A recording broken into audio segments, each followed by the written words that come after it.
The Road Accident Fund says it's paid out 8.9 billion rand in just 3 months.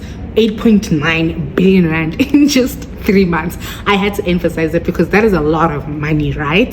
So let's just break down those numbers and understand where the money is going and how it's spent, and why exactly RAF is still dealing with thousands of outstanding claims. Presentation was made before the Portfolio Committee of Transport in Parliament, and it covers the first quarter of the 2026-2027 financial year from April to June 2026. And RAF during that time registered about 31,000 claims. It made about 16,000 offers and finalized about 17,000 claims. However, RAF says that it has 301,000 net open claims, meaning that they have not finalized these matters. So, Ilekai, the 8.9 billion rand exactly, that's your question, and I'm going to answer it. So the biggest portion went towards the loss of income. This meaning that RAF paid around 4.8 billion rand to people who could no longer work after they had car accidents. And then 2 billion rand was paid to AMA plaintiffs' legal costs, and then 1.1 billion rand was also then paid for general damages. Then there was about 290 million rand for loss of support, 276 million rand for past medical expenses,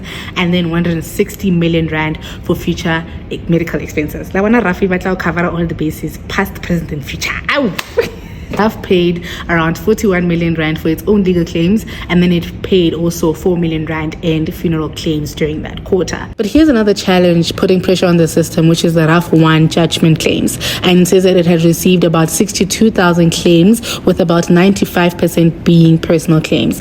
Now it also forecasts that it will receive about 159,000 claims by September, which is a cutoff for submitting the relevant claims. But there's also another problem, which is the default judgments. RAF is sitting around 1,700 default judgments, and which 90% of those defaults are largely driven by Gauteng. So what do these numbers really tell us? So they tell us that one, RAF is doing much better than they were doing last year in regards to AMA payout claims. However, they're still struggling with backlog claims. They're also still struggling with default judgments, as well as the R1 forms. So now, what do you guys think about this? And tell me in the comments, as well as follow for more.